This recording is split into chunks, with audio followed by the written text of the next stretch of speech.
She inherited a farm with an old helicopter, but what she found inside changed her life. Jennifer Mitchell never imagined she would one day inherit her grandfather Howard's farm. At 28, she worked as a marketing manager in Chicago and lived a completely urban life. The news of the inheritance came through a lawyer 3 months after her grandfather's passing, while she was still processing the loss and the guilt for not having kept in touch with him in recent years. What intrigued her most wasn't the property itself, but the fact that there was an old helicopter abandoned at the back of the farm. According to the lawyer, her grandfather had been a pilot in his youth, but she had never known this detail.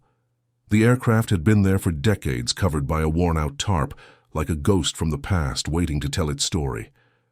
The first time Jennifer set foot on the farm, in Riverside, in the interior of Nebraska, she felt a tightness in her chest. The property had clearly been abandoned for months.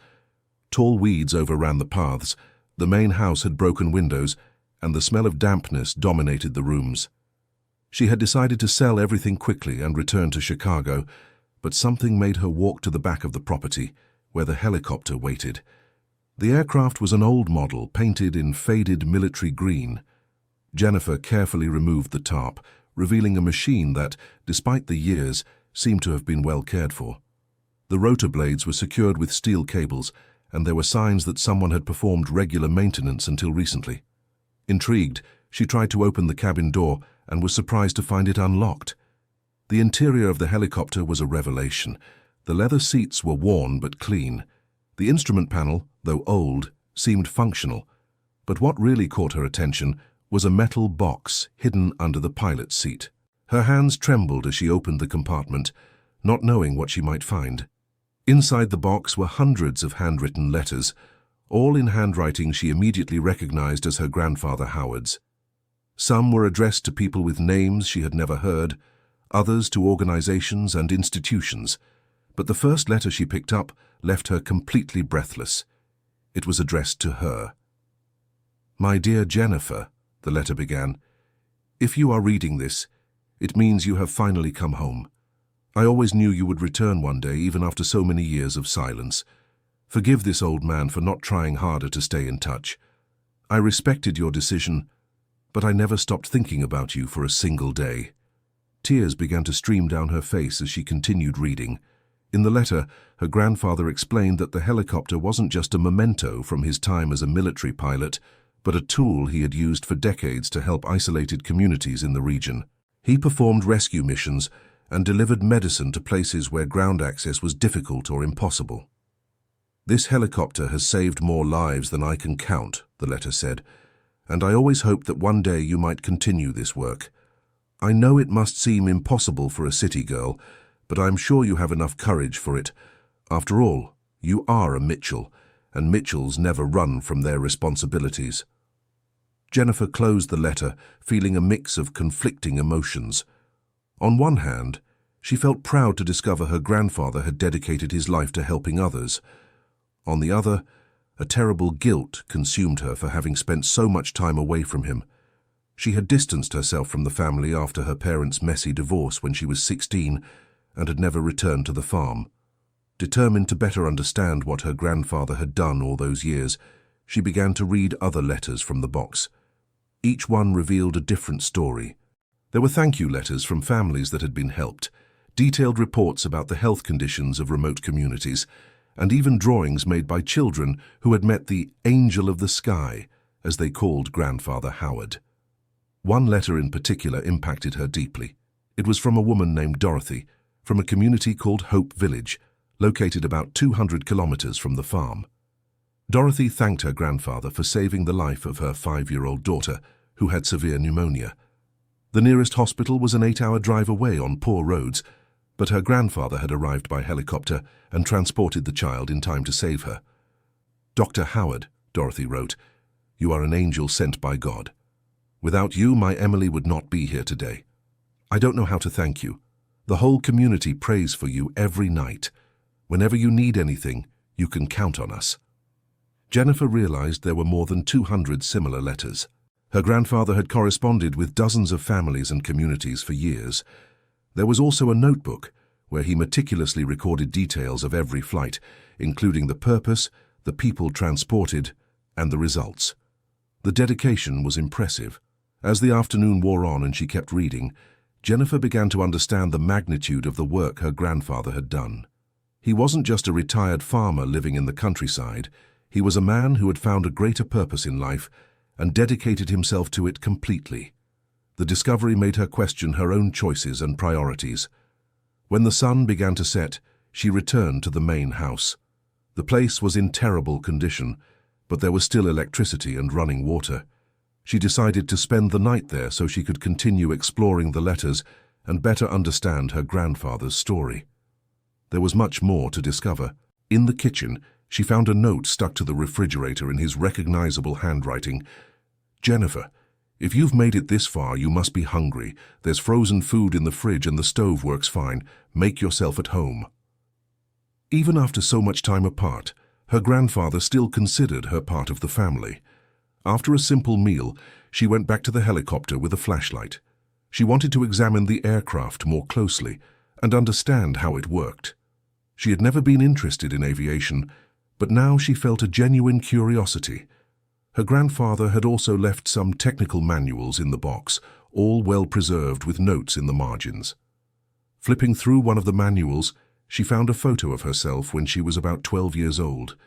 She was smiling and holding a drawing of a helicopter. On the back of the photo, a note from her grandfather. "Jennifer always wanted to fly. Maybe one day she'll discover she can." The discovery moved her deeply and brought back memories she had buried long ago. She vaguely remembered visiting the farm as a child and being fascinated by the stories her grandfather told about flying. He had never mentioned the helicopter back then, but he always talked about the freedom of being in the air and the privileged view one had of things. In her childhood, she dreamed of being a pilot, but she ended up forgetting those dreams as she grew up. Dear listener, if you're enjoying the story, please take a moment to like and especially subscribe to the channel. It helps us a lot as we're just starting out, now continuing. The next morning, Jennifer woke up determined to better understand the farm's financial situation before making any decision about the sale. She called the lawyer, Dr. Richard Patterson, who had handled her grandfather's affairs, and scheduled a meeting for that same afternoon. There were practical matters that needed to be resolved before she could move forward with her plans. Dr. Patterson arrived at the farm promptly at 3 in the afternoon. He was a man of about 60, elegant and trustworthy in appearance. He had met Grandfather Howard over 2 decades ago and had always held great admiration for him. When he saw Jennifer, he couldn't help but notice the physical resemblance to her grandfather, especially the intense green eyes. "Jennifer, I imagine you're anxious to settle the inheritance situation," said Dr. Patterson, opening his document folder. "But I need to be honest with you from the start. The financial situation of the estate is more complex than I initially thought." The lawyer's words caused a knot in Jennifer's stomach. She had assumed the farm was debt-free and that the sale would be a simple process. Dr. Patterson's serious expression, however, indicated there were problems she was unaware of. "What kind of complexity?" she asked, trying to keep her voice steady. "Your grandfather mortgaged the farm 3 years ago to secure a significant sum of money. According to the documents, he used the amount to purchase medicines and medical equipment that he donated to rural communities. The current debt is around 300,000 Rs." Jennifer felt the ground disappear beneath her feet. 300,000 Rs was an amount she could never pay with her current salary. Her bank account had just over 15,000 Rs saved, and even selling the farm she would first need to pay off the mortgage. "Does this mean I inherited a debt?" she asked, feeling panic. "Not exactly. You can renounce the inheritance and will not be responsible for the debts, but you also won't receive anything from the sale of the property. The bank will take everything to settle the loan," explained Dr. Patterson. "And if I accept the inheritance? In that case, you become responsible for the debts, but you are also entitled to everything on the property, including the helicopter, which from my research is worth a considerable amount if it's in good condition." Jennifer was silent for a few minutes, processing the information. Her carefully planned life in Chicago was being threatened by a situation she never imagined facing. Accepting the inheritance would mean taking on a huge financial responsibility, but renouncing it would mean completely abandoning her grandfather's legacy. "How long do I have to decide?" she asked. The bank is being understanding due to the circumstances, but it can't wait indefinitely. I'd say you have a maximum of 3 months to define how you'll handle the situation. After Dr. Patterson's departure, Jennifer felt completely lost. She walked around the property trying to organize her thoughts when she heard the sound of an engine approaching. An old pickup truck stopped at the farm entrance, and from it stepped a man of about 70, thin with sun-weathered skin. "You must be Jennifer," said the man, approaching with a warm smile. "I'm Walter, your grandfather's neighbor for over 40 years. I heard you were here and came to welcome you." Jennifer greeted him politely, although she wasn't much in the mood for socializing. Walter, however, seemed genuinely concerned and interested in talking about grandfather Howard. "Your grandfather was one of the most honorable men I ever knew," said Walter. "When I heard he had passed, I cried like a child. That man saved more lives in this region than any doctor or hospital." "I'm beginning to discover that," replied Jennifer. "I found some letters in the helicopter that show the work he did." Walter's eyes lit up. "Ah, you went to the helicopter. Your grandfather cared for that machine like it was a child. He spent hours cleaning it, checking every bolt, testing the systems. He said people's lives depended on the reliability of that equipment. Did you know about the rescue missions?" "Of course. I often helped your grandfather load supplies onto the helicopter. Medicine, food, blankets. Once we even helped a woman with a complicated childbirth. If it weren't for the helicopter, she and the baby would have died." Jennifer felt a mix of pride and sadness hearing these stories. Her grandfather had done important work, and she had missed the chance to know that side of him. "Walter, can I ask a personal question?" she said. "Why did my grandfather never tell me about this when I was a child?" The older man sighed and looked at the horizon. "Your grandfather was a humble man. He didn't like to boast about the good things he did. Besides, I think he was afraid you'd think he was trying to impress you or force you to like him." "Force? I always liked him."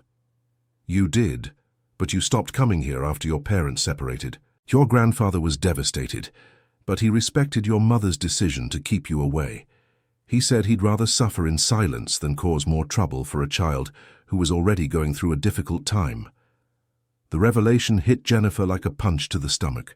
All these years she had assumed her grandfather didn't care about their distance. In truth, he had suffered as much as she had, but chose not to interfere to avoid complicating her life further. "Did he talk about me?" she asked, her voice choked. "Constantly. He always said you were smart and determined, and that one day you would do great things. He followed your career through your mother and was very proud of your professional achievements." Jennifer could no longer hold back the tears. All these years she had carried unnecessary resentment, while her grandfather loved her from a distance and cheered for her in silence. The guilt she felt now was overwhelming. Walter, noticing her emotional state, placed a gentle hand on her shoulder. "Don't torture yourself, girl. Your grandfather understood your choices and never held a grudge. He knew life sometimes takes us down paths we don't choose. But I could have come back. I could have called, written a letter, anything. You could have, yes. But it also could have been different if circumstances were other. What matters is that you're here now, and I'm sure that wherever he is, he's happy to know you've come home." They talked for another hour about Grandfather Howard and his missions. Walter told fascinating stories about dramatic rescues, medicine deliveries in dangerous conditions, and her grandfather's tireless dedication to helping those in need. Each story increased the weight of responsibility Jennifer felt on her shoulders. "Walter, can I ask you something about the helicopter?" she said. "Does it still work?" "It worked until a few months ago. Your grandfather flew his last mission this past January. After that, his health started having problems, and he couldn't fly anymore. But the machine was in perfect condition. And the people he helped. What are they doing now?" Walter's face darkened. "They're suffering, girl. Many communities depended completely on your grandfather's work. There are people who have been without medicine for months, children who need medical care and can't get to the city."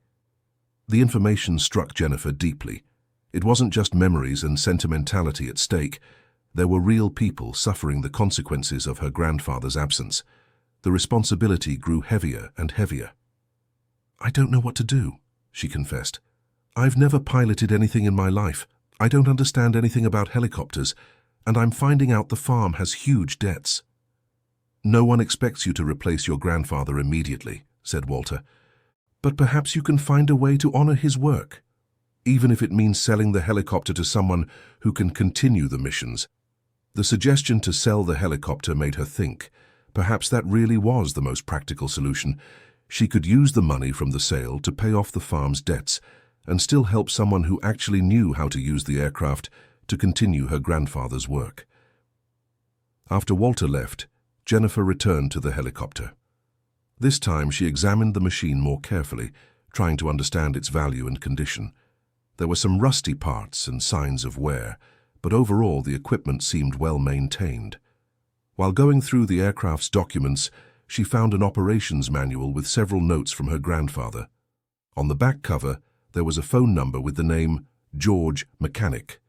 She decided to call for a professional technical assessment.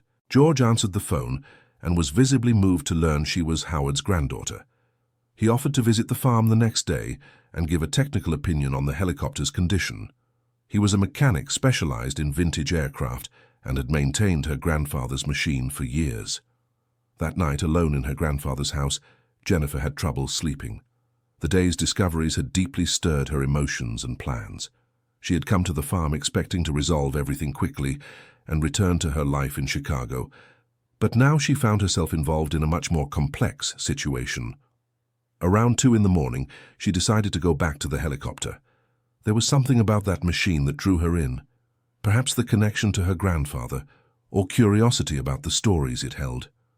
Using her phone's flashlight, she climbed into the cockpit and sat in the pilot's seat for a few minutes. The instrument panel looked intimidating, with dozens of buttons, gauges, and levers. How had her grandfather learned to operate all this? How had he found the courage to fly alone on dangerous missions? Jennifer tried to imagine herself in his place, but the idea seemed absurd. She was even afraid of elevators. Suddenly, her hand touched something tucked under the main panel. It was another envelope, apparently hidden on purpose. With a racing heart, she opened the envelope and found another letter from her grandfather, this time accompanied by a small key. "Jennifer," the letter said, "if you found this letter, it means you're truly interested in the helicopter. The key that comes with it opens a special compartment I built behind the passenger seat. There you will find some resources that might be useful. But first, you need to understand something important about the work I did." The letter went on to explain that her grandfather wasn't just a farmer who decided to help people out of kindness. He had lost a baby son years ago because he couldn't get him to the hospital in time. The traumatic experience motivated him to dedicate his life to ensuring other families wouldn't suffer the same tragedy. "Your cousin Nathan died in my arms," her grandfather wrote, "because a storm had destroyed the bridge and the hospital was on the other side of the river. At that moment, I swore I would do everything in my power so that no child would die from lack of access to medical treatment." Jennifer was shocked. She had never heard of a cousin named Nathan. Her mother had never mentioned that her grandfather had another son. The revelation explained many things about his fanatical dedication to rescue work. Following the letter's instructions, she found the secret compartment behind the passenger seat. Inside was a considerable amount of cash, approximately $50,000, and more documents. A note explained that it was an emergency fund for helicopter maintenance and medicine purchases. There was also a detailed list of all the communities her grandfather helped regularly, including contact names and the most common types of medical needs. It was like a complete operational manual for anyone who wanted to continue the work. The organization and planning were impressive. Among the documents, she also found photos of herself at various ages. Apparently, her grandfather had obtained copies through her mother and had kept them all carefully. There were photos from her high school graduation, from college, and even some more recent ones taken at social events in Chicago. Her grandfather had truly followed her life from a distance. On the back of one of the photos, a note moved her deeply. "My granddaughter is already a beautiful and successful woman. I'm sure she would be an excellent pilot if she ever became interested. She has the courage of the Mitchells in her veins, even if she doesn't know it yet." The comment about piloting intrigued her. Why did her grandfather think she had a talent for flying? She had always been an extremely cautious person who avoided unnecessary risks. The idea of piloting a helicopter seemed completely out of character for her. But as she examined more documents, she began to understand better. Her grandfather had noted several observations about her personality traits over the years. According to him, she had always been determined, intelligent under pressure, and a quick learner. Characteristics that, according to the notes, were essential for a good pilot. Dear listener, if you're enjoying the story, please take a moment to like and especially subscribe to the channel. It really helps us who are just starting out. Now, continuing. The next morning, George arrived promptly at 8 o'clock. He was a middle-aged man, with calloused hands and an experienced look. He brought a well-organized toolbox and some testing equipment that Jennifer couldn't identify. When he saw the helicopter, his eyes lit up with admiration. "Your grandfather took very good care of this machine," said George, running his hand lovingly over the fuselage. "I worked on it for 15 years and never had any serious problems." Howard was meticulous with maintenance. "Does it still work?" asked Jennifer. "Let's find out. I need to do some basic tests first." For the next 2 hours, George meticulously examined every component of the helicopter. He checked the engine, the hydraulic systems, the flight controls, and all the instruments. Jennifer watched him attentively, trying to understand at least the basics of what was being done. "The good news is that she's in excellent condition," George finally said. "She needs some minor adjustments and fluid changes, but nothing significant. With a few days of work, she'll be ready to fly again." "And what would its market value be?" George scratched his head, thoughtful. "A helicopter of this model, and in this condition, is worth between $250,000 to $300,000. It could even be more depending on the buyer." The information brought relief to Jennifer. The value of the aircraft was enough to pay off the farm's mortgage and still leave some money. She could solve all her financial problems by selling the helicopter and keep the property. "Do you know any potential buyers?" she asked. "I know a few people who might be interested, but can I ask a personal question?" "Of course. Are you really set on selling? Because I know your grandfather always dreamed that someone in the family would continue his work. And honestly, this region is desperately in need of someone to do what he did." Jennifer sighed. "George, I don't know how to fly. I've never even been in a helicopter in my life. It wouldn't make sense for me to try to continue something I don't know how to do." "I could teach you," said George, completely surprising her. "I'm a certified flight instructor. I've taught many people to fly over the years, including your grandfather when he bought this machine." The proposal left her speechless. "Are you serious?" "Completely. Obviously, it wouldn't be easy. It requires dedication and study. But if you truly wanted to learn, I could prepare you to get your pilot's license. Consider it a way to honor your grandfather." Jennifer felt a mix of conflicting emotions. The idea was both fascinating and terrifying. She had always been afraid of heights and risky situations, but something inside her felt drawn to the possibility. Maybe it was the connection to her grandfather, or simply curiosity. "How long would it take to learn?" she asked, surprising herself for considering the option. "It depends on the person and their dedication. For someone smart and focused, I'd say between 6 to 8 months to master the basics. To become truly experienced like your grandfather was, it would take a few years." "And how much would it cost?" "I normally charge 50 Rs per hour of instruction, but for you, I'd do it for 30, considering the circumstances. You need about 40 hours of flight time to get the basic license." Jennifer did the math quickly. 1,200 Rs for the lessons, plus fuel and maintenance costs. It wasn't an impossible amount, especially considering the money she had found in the secret compartment.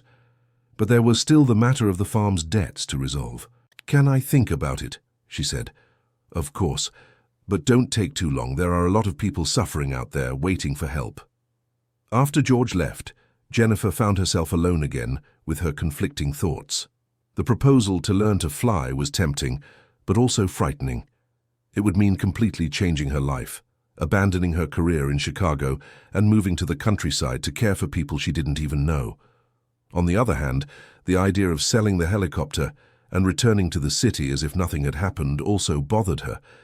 It felt like a betrayal of her grandfather's legacy and the people who depended on his help. She was caught between the safe life she knew and an uncertain but potentially meaningful future. To try and organize her thoughts, she decided to visit some of the communities mentioned in her grandfather's letters.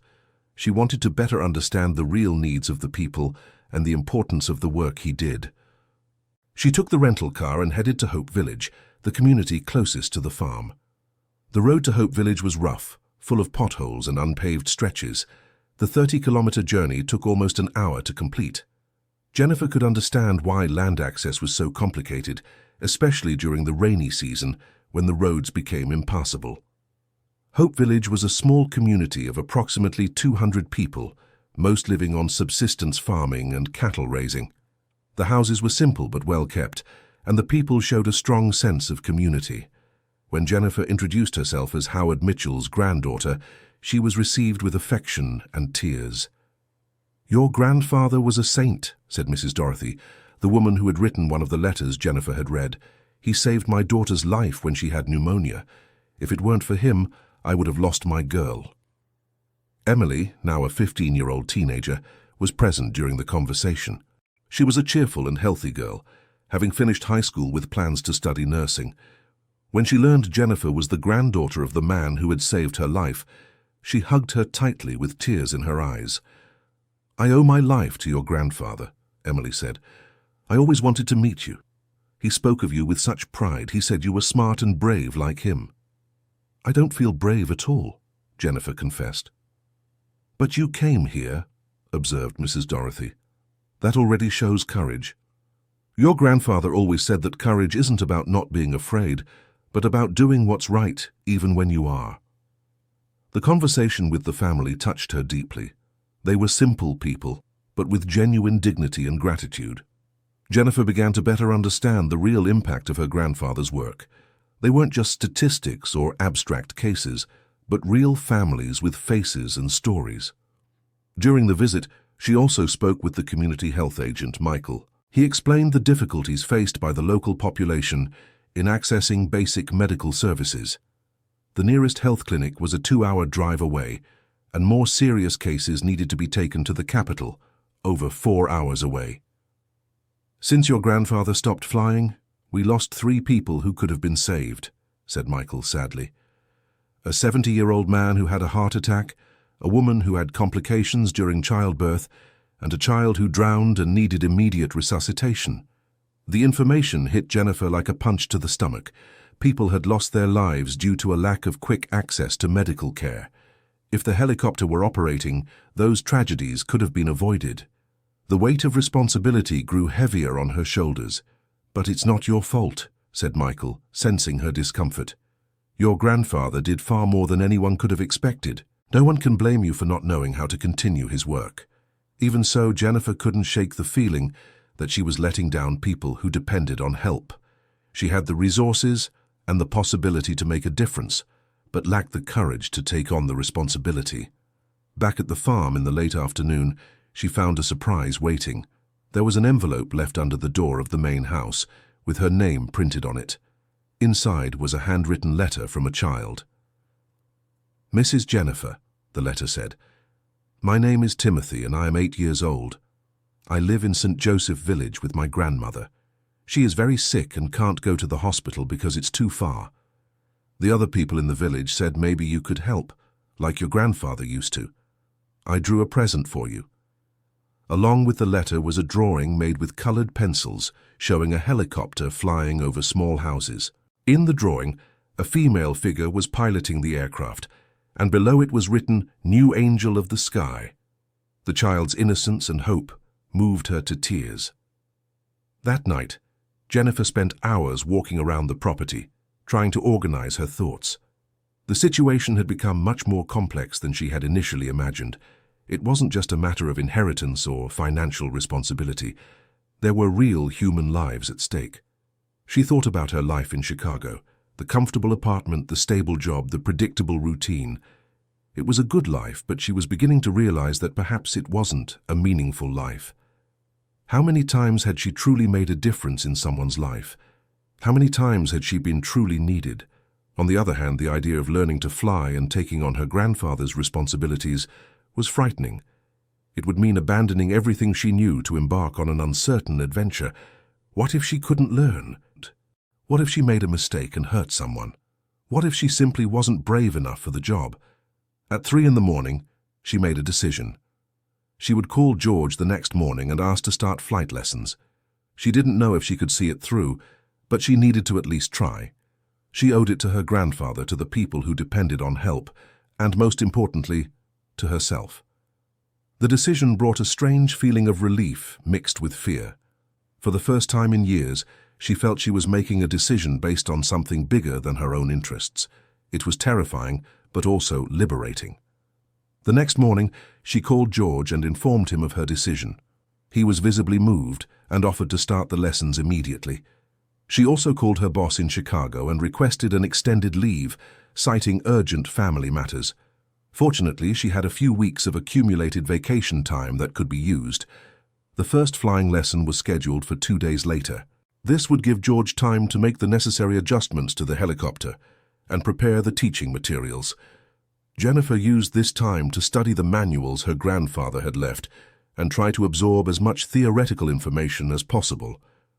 During her studies, she discovered that her grandfather had made detailed notes in the margins of the manuals. They were practical tips, simplified explanations, and observations based on years of experience. It was like having a private instructor even when she was alone. His dedication to documenting everything was helping her, even after his passing. On the eve of the first lesson, Jennifer was as nervous as she had ever been in her adult life. She didn't sleep well and woke up with a knot in her stomach. She ate breakfast but could barely swallow the food.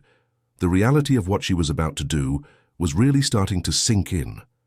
George arrived early, bringing safety equipment: a helmet, a communication headset, and a basic procedures manual. He explained that the first lesson would be mostly theoretical, covering the fundamentals of aviation and the helicopter's basic systems. "The first thing you need to understand," George said, "is that flying a helicopter is completely different from flying an airplane. A helicopter is less stable by nature, requires more coordination and constant attention, but it's also more versatile and can access places no other vehicle can." For 2 hours, they studied the basic principles of rotary flight, the aircraft's controls, and safety procedures. George was a patient and experienced instructor, able to explain complex concepts in a simple, understandable way. "Now let's move to the practical part," he said. "We'll get in the helicopter and I'll show you each control. If we won't fly today, just get familiar with the cockpit." Sitting in the pilot's seat for the first time in daylight, with the engine running and the blades spinning, Jennifer felt a mix of excitement and terror. The noise was deafening even with the headset, and the entire cabin vibrated with the force of the engine. It was a completely different experience from anything she had ever known before. "Take a deep breath," George said through the headset. "It's normal to be nervous. Your grandfather was too the first time. He told me he even threw up after his first lesson." The information made her smile and relax a little. Knowing that her grandfather had also gone through fears and difficulties reassured her. If he had managed to overcome them, perhaps she could too. "Now I'll explain each control," said George. "This is the collective, which controls lift. This is the cyclic stick, which controls direction. And these are the pedals, which control rotation." For an hour, George patiently explained each instrument and control. Jennifer paid attention to every detail, asking questions and trying to absorb as much information as possible. The complexity was intimidating but also fascinating. "For a first lesson, that was excellent," George said at the end. "You asked good questions and showed you understood the basic concepts. Next week, we'll start with small training flights." After George left, Jennifer sat alone on the house's porch, reflecting on the experience. It had been frightening, but also exciting. For the first time in months, she felt she was doing something truly important with her life. That night, she wrote a long message to her mother telling her about her discoveries at the farm and her decision to learn to fly. The answer came the next day, and it wasn't positive. Her mother was worried about her mental stability and tried to convince her to return to Chicago immediately. "Have you lost your mind?" the message said. "You left an excellent job to play pilot in the middle of nowhere. Your grandfather was a dreamer, not a role model to follow. Go back to your real life before it's too late." Her mother's reaction hurt her, but it didn't surprise her. They had always had different views on what constituted a successful life. For her mother, stability and security were the top priority. For Jennifer, at least at that moment, purpose and meaning seemed more important. Dear listener, if you're enjoying the story, please take a moment to like and especially subscribe to the channel. It really helps us who are just starting out. Now, continuing. In the following weeks, Jennifer dedicated herself intensely to her studies and training. She spent entire mornings studying aeronautical theory and afternoons practicing in the helicopter with George. Progress was slow at first, but gradual. Each small achievement motivated her to continue. The second lesson was her first real flight experience. George controlled the aircraft while she observed every movement and command. The feeling of being in the air for the first time was indescribable. The world seen from above had a completely different beauty and perspective. She began to understand why her grandfather had fallen in love with aviation. "Now you're going to try to control the cyclic stick," George said during the third flight. "I'll maintain control of the other systems, but I want you to feel how the aircraft responds to your commands." The first few minutes were disastrous. Jennifer overcompensated for every movement, making the helicopter sway dangerously. Her hands sweated inside her gloves and her heart raced. George had to take back control several times to stabilize the situation. "Easy," he said. "Helicopter requires a delicate touch. Don't force the controls. Think of it as a temperamental horse that needs firmness, but also gentleness." Gradually, she began to develop the necessary sensitivity. The movements became smoother and more controllable. It was like learning a new language, where every gesture had meaning and consequence. The coordination required was much greater than she had imagined. During the fourth week of training, the first unforeseen event happened. They were practicing basic maneuvers when they received an emergency call over the radio. A child had suffered a serious accident in St. Joseph Village and needed to be urgently transported to the hospital. "We can't," George said. "You don't have enough experience for a real mission yet." "But what if we go together?" suggested Jennifer. "You pilot and I observe. At least we can help the child." George hesitated for a moment, then agreed. It was an opportunity for Jennifer to observe a real mission, even if she couldn't actively participate yet. They quickly headed to St. Joseph Village. The scene they found was desperate. Timothy, the 8-year-old boy who had written the letter to Jennifer, had fallen from a tree and had a clearly fractured arm and possible internal injuries. His grandmother was in a panic, and the whole community had gathered to help. George took command of the situation with the experience of someone who had been through many similar emergencies. He stabilized the child, improvised a sling for the fractured arm, and prepared him for transport. Jennifer helped as she could, following his instructions. During the flight to the hospital, Timothy was conscious but frightened. Jennifer held his good little hand and talked to him to keep him calm. The child's trust in her was touching. Even in pain, Timothy smiled when she spoke to him. "You're the new angel of the sky, right?" Timothy asked in a weak voice. "I'm still learning," she replied, "but I will try very hard to be." At the hospital, Timothy was immediately attended to by the medical team. The fracture wasn't as serious as it seemed, and there were no serious internal injuries. With proper treatment, he would recover completely. Seeing the relief on his grandmother's face was one of the most rewarding moments of Jennifer's life. "You saved my grandson," said the elderly woman, hugging Jennifer and George. "How can I thank you?" "There's no need to thank us," Jennifer replied. "This is what we do." On the way back to the farm, Jennifer reflected on the experience. It had been her first real participation in a rescue mission, even if only as an observer. The feeling of making a difference in someone's life was powerful and addictive. She began to understand the motivation that had driven her grandfather all those years. "How do you feel after your first mission?" asked George. "Exhausted, nervous, but also complete. As if this is what I should be doing with my life." "Your grandfather said exactly the same thing after his first mission. I think you really have it in your blood." The following weeks were marked by accelerated progress. The real mission experience had awakened something in Jennifer, a determination and focus she didn't know she possessed. Her piloting skills improved drastically, and George began to allow her to take on more responsibilities during flights. By the second month of training, she was already able to perform basic takeoffs and landings under supervision. It was exceptional progress, according to George. Most students took much longer to develop these skills. "You have a natural talent for this," he said, after a particularly successful lesson. "Your coordination and instincts are excellent. Your grandfather would be very proud." But it wasn't all smooth sailing. The farm's debts continued to pile up, and Jennifer had spent a good portion of her savings on helicopter maintenance costs and fuel for the lessons. The financial situation was becoming unsustainable. The bank holding the mortgage began pressing for a resolution. Dr. Patterson called weekly to inform her of new accumulated interest and fees. The original debt of 300,000 rials had grown to over 320,000. "Jennifer, I need to be direct with you," said Dr. Patterson during a phone call. "The bank is losing patience. If you can't come up with a concrete payment plan in the next 2 weeks, they will initiate the foreclosure process." The financial pressure was affecting her concentration during lessons.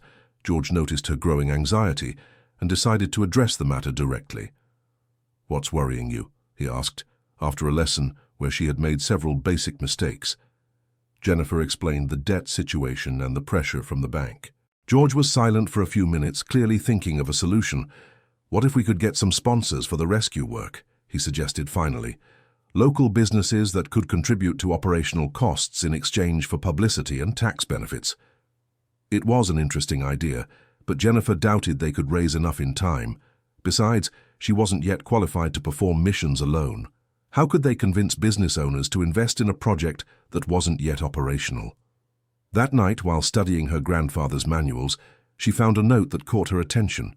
He had written about a support network he planned to create, involving other farmers and small business owners in the region. Apparently, there were people willing to help, but the project never got off the ground due to his passing. Curious, she looked for more information about this network in the papers her grandfather had left behind. She found a list of names and phone numbers of people who had expressed interest in supporting the rescue missions. The list included pharmacy owners, gas station owners, and even some local politicians. She decided to call some of the people on the list to better understand their intentions. The first call was to John Henderson, owner of the largest pharmacy in Riverside. He remembered Grandfather Howard well and showed genuine interest in supporting the continuation of the work. "I always wanted to help, but your grandfather was too proud to accept financial support," said John. "If you are truly willing to continue the missions, I can contribute with medicines and a monthly amount for fuel." Other calls had similar results. Apparently, her grandfather's work had created a solid reputation in the region, and several people were willing to support the continuation of the activities. It was as if an invisible network of solidarity was waiting to be activated.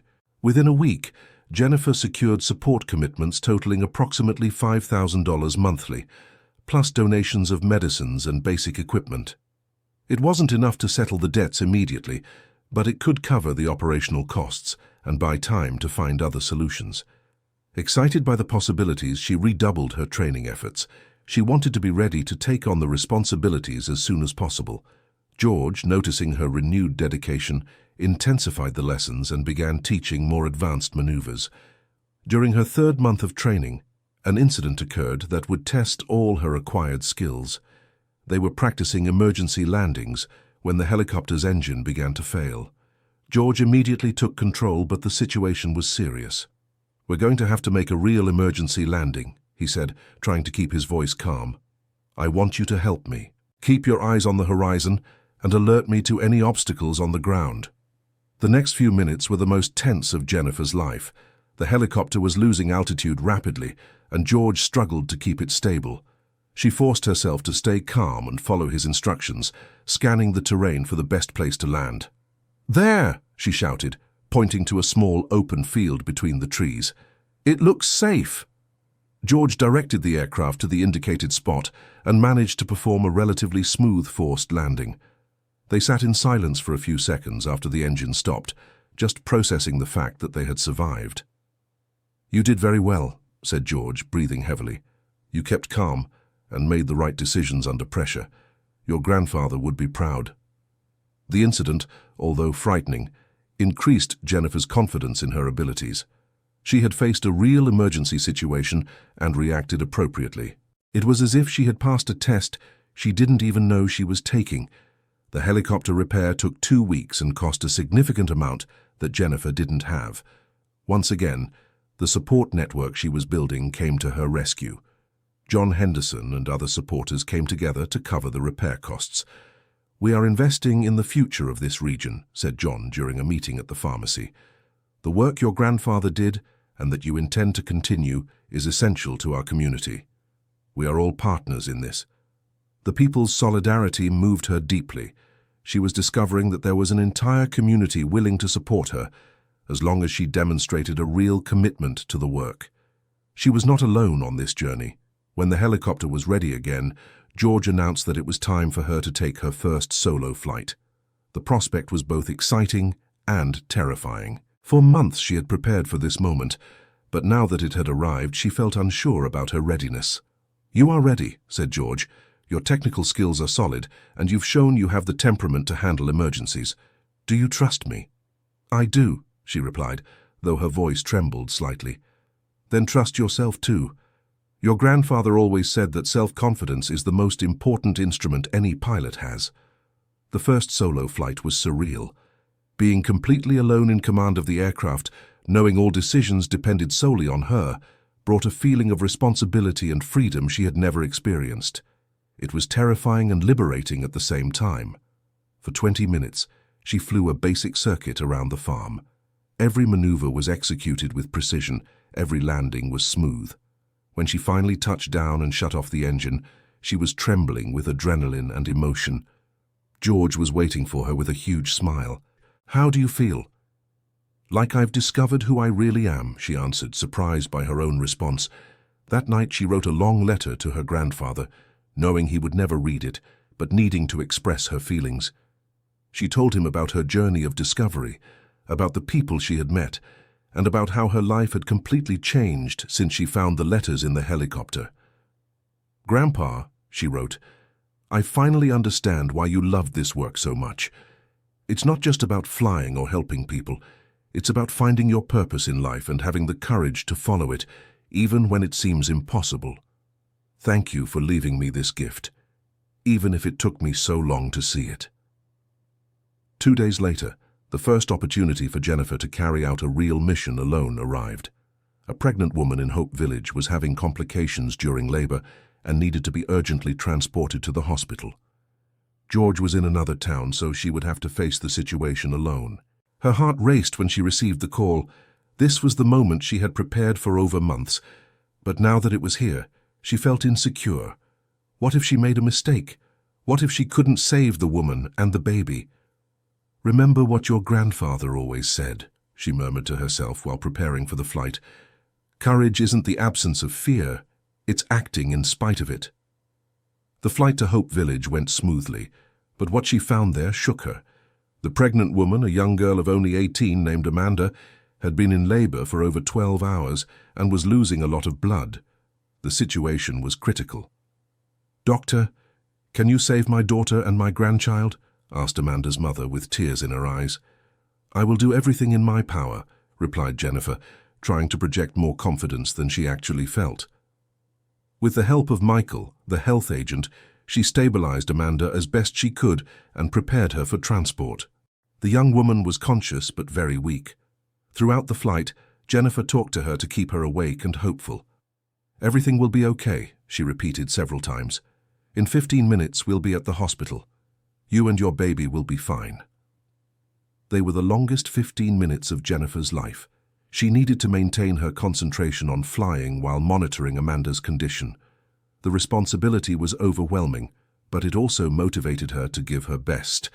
At the hospital, Amanda was immediately taken to the operating room. Jennifer waited in the hallway, nervous and anxious for the results. 2 hours later, a doctor came out of the room with a smile on his face. "Mother and baby are well," he announced. "They arrived in time. A few more minutes of delay, and it could have been a tragedy." Jennifer broke down in tears of relief. Her first solo mission had been a success. She had saved 2 lives. The feeling of accomplishment was indescribable. When she returned to the farm that night, she found George waiting with a bottle of champagne and a proud smile. "I heard about your mission," he said. "Michael called to tell me how you did. Perfect. Your grandfather would be beaming with pride."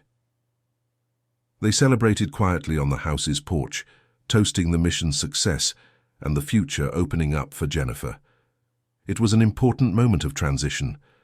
She had proven to herself and others that she could continue her grandfather's work. "From now on, you are officially qualified for solo missions," said George. "Obviously, keep calling me whenever you have doubts or face complex situations, but you've shown you have the competence and temperament for the job." In the following weeks, Jennifer carried out several other successful missions. She transported injured patients, delivered urgent medicine, and even helped rescue people stranded by the rains. Each mission increased her confidence and reputation in the region. The support network also continued to grow. New collaborators joined the project, including businessmen from neighboring towns who had heard about the work she was doing. The monthly contributions increased to more than 8,000 rials, allowing her to buy better equipment and expand the operation's reach. But the problem of the farm's debts persisted. Even with the income from the missions and the supporters' help, Jennifer couldn't accumulate enough to pay off the mortgage. The bank was becoming increasingly impatient, and Dr. Patterson warned that time was running out. It was then that an unexpected opportunity arose. A businessman from Denver, owner of a hospital network, got in touch offering a partnership. He had heard about her work through one of the doctors who had treated Amanda at the hospital. "I'd like to propose something," said Christopher Anderson during a phone call. "How about we formalize your work? We could create a non-profit organization for the rescue missions, with financial and logistical support from my hospital network."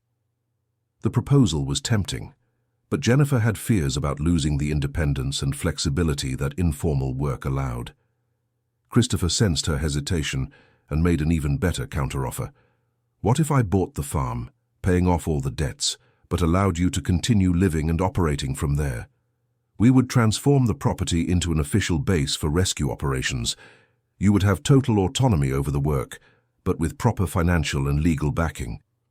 The offer solved all the immediate financial problems and still allowed her to continue her grandfather's work. But it also meant selling the family property, something that made her uncomfortable. She asked for a few days to think and consult people she trusted. George thought it was an excellent opportunity. "You keep everything that's important, the house, the helicopter, the missions, but you gain financial stability and institutional support. Your grandfather would be pleased." Walter, the neighbor, had a different perspective. "The farm has been in the family for 3 generations. Are you sure you want to give that up? Sometimes the best solutions aren't the easiest ones." Indecision consumed her. On one hand, Christopher's proposal offered security and the possibility of expanding the work. On the other, it meant giving up the property that represented her family roots. It was during a conversation with Mrs. Dorothy in Hope Village that she found clarity for her decision. The older woman had been through difficult situations in life and had a practical wisdom that Jennifer admired. "Girl," said Mrs. Dorothy, "land is important, but purpose is even more important. Your grandfather wouldn't care who the official owner of the farm was, as long as his work continued. What do you think he would choose?" The question was like a ray of light. Jennifer realized she was clinging to symbolism and losing sight of what truly mattered. Her grandfather's legacy wasn't in the ownership of the land, but in the continuation of the rescue missions. She called Christopher and accepted the proposal. They spent 2 weeks negotiating the legal details with Dr. Patterson. The final agreement guaranteed that Jennifer could live on the farm indefinitely and would have total autonomy over the rescue operations. Christopher would be responsible for operational costs and legal bureaucracy. Signing the contract was bittersweet. Jennifer felt relief at solving the financial problems, but also a melancholy at formalizing the end of her ownership of the family land. George and Walter were present to support her in that moment. "You made the right decision," Christopher said after the signing. "Now we'll be able to expand the work significantly. I'm thinking of acquiring 2 more helicopters and training other pilots to cover a larger area. The prospect of expansion was exciting, but Jennifer knew it would come with new challenges and responsibilities. She would be the chief pilot of the operation and responsible for training new recruits. It was a big responsibility, but also an opportunity to make a difference on a much larger scale. 1 month after the partnership was formalized, the first additional helicopter arrived. It was a more modern aircraft than her grandfather's, with more advanced medical equipment and greater cargo capacity. Jennifer spent a week learning to operate it with George's help. The first pilot candidates also arrived. They were 3 young people from the region who had become interested in the work after hearing about Jennifer's missions. 2 men in their early 20s and a 26-year-old woman, all with higher education and a desire to make a difference in their communities. Training others was a completely new experience for Jennifer. She had to develop leadership and communication skills she had never used before. It was challenging but also rewarding to see other people discovering a passion for aviation and rescue work. Nathan, one of the trainees, had a nursing degree and brought valuable medical knowledge to the team. Rebecca had experience in logistics and helped better organize supplies and mission planning. Marcus was an experienced airplane pilot and adapted quickly to helicopters. With the expanded team, they were able to drastically increase the number of missions carried out. Instead of 3 or 4 per week, they now performed up to 15 weekly missions, covering an area that included more than 50 rural communities across 3 states. The impact was notable. Infant and maternal mortality statistics in the region improved significantly. Cases that once ended in tragedy were now resolved with speed and efficiency. The difference they were making was measurable and real. But it wasn't all smooth sailing. The increase in responsibilities also brought more stress and pressure. Jennifer worked 16 hours a day, coordinating missions, training pilots, maintaining equipment, and dealing with bureaucracy. Her physical and mental health began to suffer. It was George who first noticed she was burning out. "You need to learn to delegate and trust your team," he said during a frank conversation. "Your grandfather went through this phase too when he started expanding the work. He almost had a nervous breakdown from trying to do everything himself." The observation made her reflect on her habits and priorities. She was so focused on honoring her grandfather's legacy that she had lost sight of the importance of taking care of herself. She needed to find a better balance between work and personal life. She began delegating more responsibilities to Nathan, Rebecca, and Marcus. It was difficult at first, as she was used to having total control over all aspects of the operations. But she gradually learned to trust her team's competence. Delegation allowed her to focus on the activities that truly only she could do: more complex missions, advanced training, and strategic planning. Her quality of life improved significantly, and paradoxically, the overall efficiency of the operation also increased. 6 months after the partnership with Christopher, they were approached by government authorities interested in replicating the model in other regions of the country. The work they were doing had caught the attention of federal agencies responsible for rural health.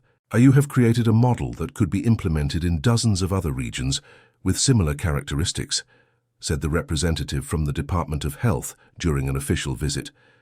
"We would like to study your operations and possibly create a national program based on your experience." The possibility of expanding the work nationally was exciting, but Jennifer also felt apprehension. Government bureaucracies could complicate and slow down the flexibility that was crucial to the success of the rescue operations. Christopher, however, saw great opportunities in the government partnership. "We can maintain our operational autonomy while gaining resources and support for massive expansion," he argued. "Imagine the impact we could have if we replicated this in 100 regions." After much deliberation and consultation with the team, Jennifer decided to accept the government collaboration, but with clear conditions about maintaining operational autonomy. She did not want bureaucracies to hinder the direct work with the communities. The agreement with the government was signed 1 year after Jennifer discovered her grandfather's letters. At that moment, reflecting on everything that had happened, she could hardly believe the journey she had taken. From a reluctant urban executive, she had transformed into the leader of a nationally recognized rescue operation. That night, She returned to her grandfather's original helicopter. Although they now had more modern equipment, she kept the old aircraft running as a tribute to him. She sat in the pilot's seat and reread some of the letters she had found that first day. "We did it, Grandpa," she murmured to herself. "Not only did we continue your work, but we managed to expand beyond what you dreamed. I hope you are proud." Suddenly, she noticed there was a letter in the compartment she had never seen before. It was hidden in a side pocket she had never fully explored. With a racing heart, she opened the envelope. It was the last letter her grandfather had written to her, apparently shortly before he passed away. The handwriting was less firm than the others, showing signs of fatigue, but the message was clear and moving. "My dear Jennifer," the letter said, "if you are reading this, it means you not only came back home, but also decided to continue the work. I am prouder of you than words can express. I know it must have been difficult to leave your city life and take on responsibilities you never asked for." The letter continued, explaining that her grandfather had always believed she had the potential to do something meaningful with her life, but he respected her choices and never tried to influence her directly. "What makes me happiest," he wrote, "is not that you became a pilot or that you took on the rescue missions. It is that you found your purpose in life. Many people go through their entire lives without discovering what truly drives them. You had the courage to abandon security to seek meaning, and that is the most valuable thing anyone can do." The letter ended with a revelation that completely surprised her. Her grandfather had left a secret bank account in her name, with instructions that it only be revealed after she completed 1 year leading the rescue operations. "This money," the letter explained, "was saved over decades specifically to ensure you could expand the work without financial limitations. It is not an inheritance, it is an investment in the future of the communities you will help." The next morning, Jennifer went to the bank indicated in the letter and discovered the account held over 500,000 reais. It was an amount sufficient to buy more helicopters, advanced medical equipment, and establish an emergency reserve for operations. The discovery moved her deeply. Even after passing, her grandfather was still caring for her and supporting the work. It was as if he had planned every step of her journey, leaving resources and guidance for when she needed them. With the new resources, Jennifer was able to significantly accelerate the expansion of operations. They bought 2 more helicopters, hired doctors and nurses for the team, and established secondary bases in other regions. 2 years after finding the first letters, she was leading an operation that conducted over 200 missions monthly, covered an area of more than 100,000 square kilometers, and had saved thousands of lives. The work had become far greater than anything her grandfather had imagined. But despite all the professional success, Jennifer felt something was missing in her personal life. The work consumed all her time and energy, leaving little room for relationships or personal activities. She was professionally fulfilled, but emotionally isolated. It was during a conversation with Rebecca, who had become her best friend on the team, that she realized the need to seek more balance. "Jennifer," Rebecca said, "you've saved thousands of lives in recent years. But when was the last time you took care of your own life? When was the last time you went out to have fun, met friends, or considered a relationship?" The question made her reflect. In the last 2 years, her life had revolved exclusively around work. She had found purpose and meaning, but had sacrificed other important aspects of human life. She decided to make some changes. She established clearer boundaries between work and personal life, delegated more responsibilities to the team, and began cultivating relationships and hobbies outside the rescue operations. That was how she met Brian, a veterinarian who worked in one of the communities they served. He was a few years older, single, and shared a passion for helping rural communities. Their paths crossed during a mission where they needed to work together to save a child injured by an animal. The relationship developed slowly and naturally. Brian understood the demands of her work and also dedicated his life to larger causes. There was a mutual understanding and admiration that made the relationship special.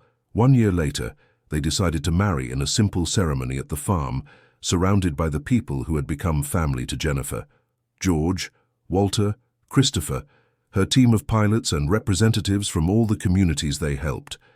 The wedding was held beside her grandfather's original helicopter, which had been decorated with flowers by the children from the communities. It was a moment of pure joy, celebrating not only the love between two people, but also the extended family that had formed around the rescue work. During the ceremony, Timothy, the boy who had written the first letter, now 12 years old, read a poem he had composed about the angels of the sky. There wasn't a dry eye in the audience. When we thought all was lost, the angels came from the sky. Now we know we are not alone. There are good people who look after us even when we don't know it. The ceremony was broadcast live on the organization's social media and watched by thousands of people who followed their work. Comments from across the country came in congratulating the couple and expressing gratitude for the work they did. After the honeymoon, a week of rest at their own farm, since both preferred the tranquility of the countryside to exotic destinations, Jennifer and Brian established a new routine. He moved to the farm and integrated his veterinary services into the rescue operations. The partnership proved to be very effective. Many rural emergencies involved accidents with animals or disease outbreaks that affected both humans and animals. Having a veterinarian on the team allowed them to offer a more complete service to the communities. 3 years after the start of her journey, Jennifer received a national honor for her work. She was invited to receive the National Public Service Award in Washington, a recognition given by the federal government to citizens who make exceptional contributions to society. The ceremony was broadcast nationally and brought even more visibility to the work. During her acceptance speech, Jennifer spoke about her grandfather and how a simple inheritance had changed the course of her life. 3 years ago, I was a completely different person, she said. I lived a comfortable life, but one empty of meaning.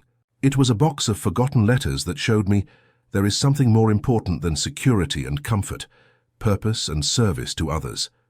The speech moved the audience and inspired thousands of people to rethink their own life priorities. In the following weeks, the organization received hundreds of volunteer offers from people across the country who wanted to contribute to the work. With increased visibility and resources, they were able to expand to 10 more states. The organization grew to over 50 employees, including 15 pilots, 20 medical professionals, and a robust administrative team. But even with all the growth and recognition, Jennifer never lost sight of the roots of the work. She continued to carry out missions personally, maintained direct contact with the communities, and preserved the personal and humanized philosophy she had learned from her grandfather. One afternoon, 5 years after discovering the letters, she was organizing the organization's files when she found an old photo of her and her grandfather taken when she was 10. The two of them were in front of the farmhouse, her holding a drawing of a helicopter she had made for him. On the back of the photo, in her own childish handwriting, was written, "When I grow up, I want to fly just like Grandpa." She had completely forgotten that moment and that childhood aspiration. It was as if fate had conspired to bring her back to the dream she had abandoned. That night, sitting on the porch with Brian, she reflected on the extraordinary journey she had lived. From an unsatisfied urban executive, she had transformed into the leader of one of the country's largest air rescue operations. She had found purpose, love, and an extended family she never imagined having. "Sometimes I wonder where I would be if I had never found those letters," she said. "Probably still in Chicago, doing well financially, but unhappy," Brian replied. "The interesting thing is that your grandfather always knew you would come back. He didn't leave those letters by chance. He knew you better than you knew yourself." The observation made her think. All these years, she had felt as if she were discovering a new version of herself. But perhaps she was just rediscovering who she had always been beneath the expectations and social pressures. 1 year later, Jennifer discovered she was pregnant. The news brought a joy mixed with anxiety. How would she balance motherhood with the responsibilities of the organization? How would she ensure the child grew up knowing both the practical and humanitarian sides of life? The pregnancy forced her to delegate even more responsibilities and trust her team completely. Nathan took over the coordination of daily operations, Rebecca became responsible for logistics and planning, and Marcus led the training of new pilots. To her surprise, the organization functioned even better, with her reduced direct involvement. The team had matured and developed enough autonomy to make important decisions. She had created not just an efficient rescue operation, but also a solid organizational culture. When her daughter Sarah was born, Jennifer was surrounded by the family she had built over the years. George, now considered a surrogate grandfather, was present at the hospital. Walter, Mrs. Dorothy, Christopher and her entire team celebrated the arrival of the new member. During Sarah's first months of life, Jennifer drastically reduced her participation in missions. She spent a lot of time at the farm, caring for her daughter and watching the work continue under her team's leadership. It was rewarding to see she had created something bigger than herself. But she also missed the adrenaline and direct purpose of the rescue missions. When Sarah turned 6 months old, Jennifer gradually began returning to operational activities, always with the flexibility needed to prioritize motherhood. Brian was an exceptional partner during this period, equally sharing parenting responsibilities and fully supporting her plans to return to work. They had created a relationship model based on mutual respect and support for individual dreams. When Sarah turned 2, the family decided to expand the legacy even further. They created an educational program that brought basic first aid and accident prevention knowledge to rural schools. The idea was to empower the communities themselves to better handle basic emergencies. The program was a huge success. Children and adults learned simple techniques that could save lives in situations where the helicopter couldn't arrive in time. It was a natural extension of the rescue work, focused on prevention and community empowerment. Sarah grew up immersed in this environment of service and purpose. From a young age, she was accustomed to the sound of helicopters, conversations about rescue missions, and the constant presence of people from different communities at the farm. It was a unique and enriching childhood. At 3 years old, Sarah already showed a fascination with aviation, just as Jennifer had at the same age. She played with toy helicopters, drew aircraft flying over houses, and always asked to visit Great-Grandpa's helicopter, as she called Grandfather Howard's original machine. During one of these visits, Sarah asked why Great-Grandpa had kept letters in the helicopter. Jennifer explained, in terms a 3-year-old could understand, about how sometimes people leave special gifts to be found when we need them. "Did he leave a gift for you, Mommy?" asked Sarah. "The greatest gift anyone can leave," replied Jennifer. "He taught me that there is something more important than having a lot of money or an easy life. He taught me that helping other people is what makes our life meaningful." The conversation made her think about the legacy she was building for Sarah. Just as her grandfather had planted seeds that blossomed decades later, she was planting values and examples that would influence her daughter in the future. At 7 years of operation, the organization had become a national reference in rural air rescue. They had operations in 15 states, a fleet of 20 helicopters, and a team of over 200 people. Annually, they performed over 5,000 missions, saving thousands of lives. But for Jennifer, the numbers were less important than the individual stories. Every life saved had a name, a face, and a family. Every successful mission represented dreams preserved and tragedies averted. That was what kept her motivated, even on the most difficult days. During a particularly complex mission, where they had to rescue an entire family from an isolated island during a flood, Jennifer realized she had reached the same level of expertise her grandfather had.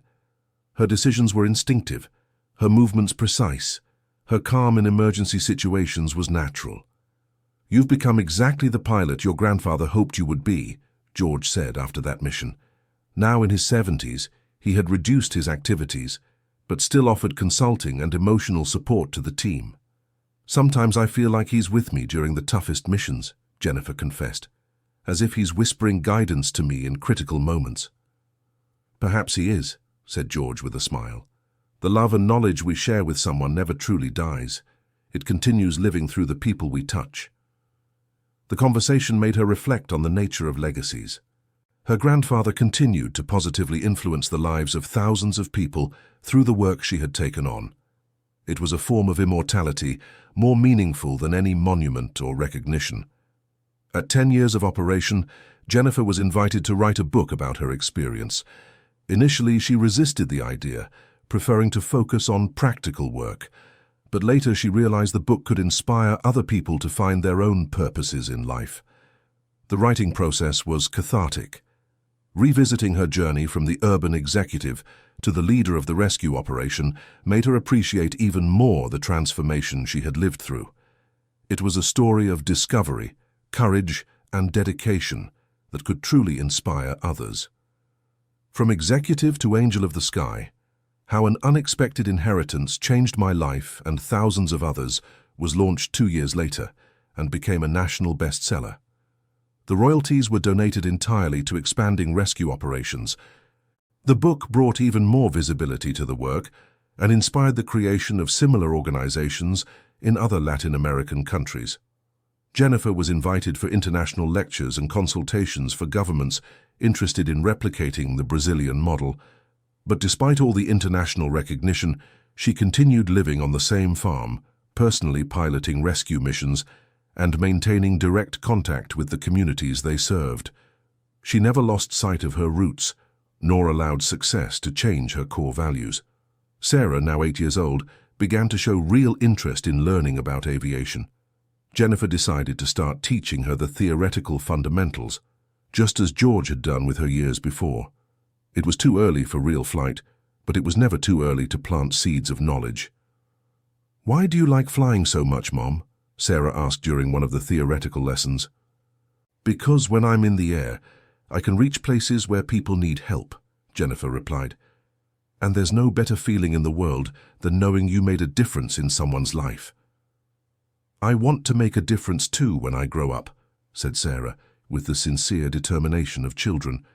"I'm sure you will," replied Jennifer, kissing her daughter's forehead. "You're Grandfather Howard's granddaughter and the daughter of people who dedicate their lives to helping others. It's in your blood."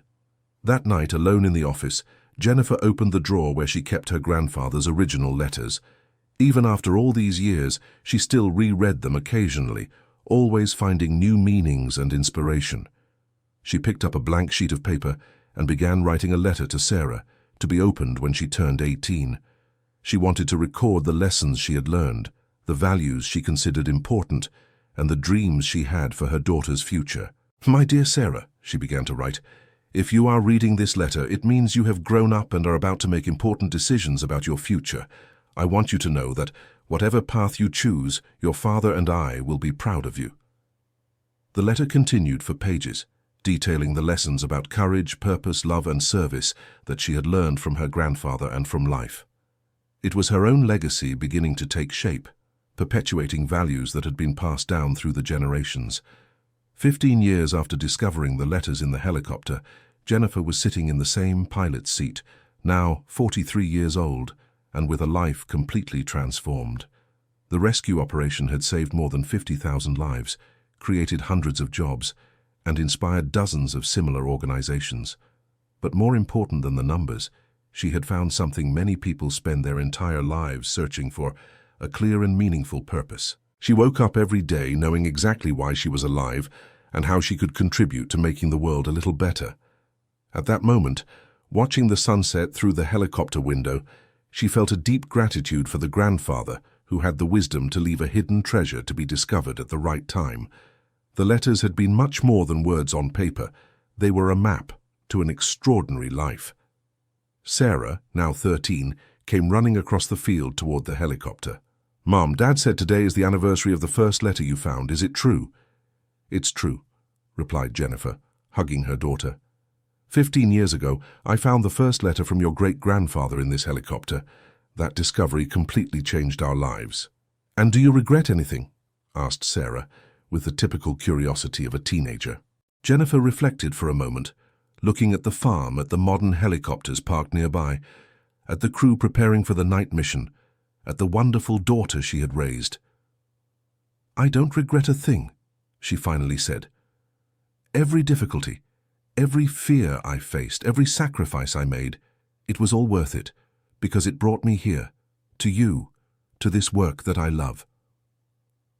That evening, during the family dinner, they toasted to the 15 years since the discovery of the letters. Brian told funny stories from the early years of the operation, when everything was improvised and they learned by doing. Jennifer shared memories of her grandfather that she had recovered over the years. Sarah listened to everything attentively, absorbing the stories that would one day be part of her own family memories. It was evident that she was proud of her parents and the work they did. It was also evident that she was beginning to form her own ideas about how she wanted to contribute to the world. "Mom," Sarah said before bed, "I want to learn to fly for real when I turn 16, not because it's a family tradition, but because I want to help people too." "If that's what you really want, we'll make it possible," replied Jennifer. "But only if you're sure you're not doing it to please us." "I'm sure," said Sarah, with a conviction that Jennifer recognized as identical to her own when she decided to learn to fly. "I've seen the difference you make in people's lives. I want to be a part of that." Later, alone with Brian on the porch, Jennifer shared a realization she had during the conversation with Sarah. "You know what's most amazing about all this?" she said. "Grandfather didn't just leave me the letters so I would find my purpose. He planted the seed so that this purpose would continue through future generations." "Do you think he planned this?" asked Brian. "I think he understood something fundamental about legacies. It's not the material possessions we pass on that truly matter. It's the values, the example, and the opportunities we create so that others may also find their purposes." 20 years after the discovery of the letters, the operation had become a permanent national institution with stable government support and international recognition. Jennifer, now 48, had become a respected public figure, a consultant for other humanitarian organizations, and an influential voice in rural health policies. But what made her proudest were not the titles or recognitions. It was seeing Sarah, now 18 and a licensed pilot, completing her first solo missions. The young woman had chosen her own path, but within the family values of service and compassion. On the day Sarah successfully completed her first solo mission, saving a pregnant woman in complicated labor, Jennifer felt an emotion similar to what she had experienced on her own first mission decades before. It was the realization that the cycle was completing itself, but also perpetuating. "How do you feel after your first mission?" Jennifer asked Sarah, repeating the same question George had asked her years before. "Like I was born for this," replied Sarah, with tears of emotion in her eyes. "I understand now why you and great-grandfather loved this work so much. It's more than a profession, it's a calling." In that moment, Jennifer realized she had completely fulfilled the mission left by her grandfather. Not only had she continued his work, but she had ensured it would continue through another generation. The legacy was safe and flourishing. 25 years after the discovery of the letters, on her 53rd birthday, Jennifer was surprised with a special tribute. Representatives from all the communities that had been served over the years gathered at the farm for a celebration. Thousands of people traveled from all parts of the country. There were grandmothers who had been saved decades earlier, young people who had grown up knowing the angel of the sky, children who existed because their mothers had received timely medical care. It was a crowd of lives that had been touched by the work started by Grandfather Howard. During the ceremony, Timothy, now a 33-year-old man and a trained doctor working in rural communities, gave an emotional speech about the impact of the work. "When I was a child and wrote a letter to Mrs. Jennifer asking for help for my grandmother, I never imagined I was writing to someone who would become a mother to our community. She not only saved my grandmother, but inspired an entire generation of young people to dedicate themselves to helping others." Timothy's speech represented hundreds of other similar stories, young people who had been inspired by the example of Jennifer and Sarah, who were now doctors, nurses, pilots, and educators working in their own communities. The impact had multiplied exponentially. During the celebration, Jennifer had the opportunity to speak with people of all ages whose lives had been touched by the work. Each conversation reinforced her conviction that she had made the right choices in life. "Mrs. Jennifer," said a young mother, "my daughter is alive today because you arrived in time when she was born with breathing problems. She's 5 now and wants to be a pilot like you when she grows up." "And what did you tell her?" asked Jennifer. "I told her that if she studies hard and truly wants to help people, one day she can make it. You are living proof that a woman can do anything she sets her mind to." Conversations like this happened throughout the celebration. Jennifer realized she had unintentionally become a symbol of possibility and empowerment for many rural women. She had shown It was possible to find purpose and fulfillment outside the traditional patterns expected by society. At the end of the celebration, when everyone had left, Jennifer was alone at the place where it all began, her grandfather's original helicopter. The machine still worked perfectly and continued to be used for special missions and training. Sitting in the pilot's seat, she opened the first letter she had found 25 years earlier once again. Her grandfather's words remained as relevant and moving as on the first day. "I always knew you'd come back one day," she murmured the words from the letter. "And you were right, Grandad. Not only did I come back, but I found my true home here." At that moment, watching the stars through the cabin window, Jennifer had a profound revelation about the nature of true inheritances.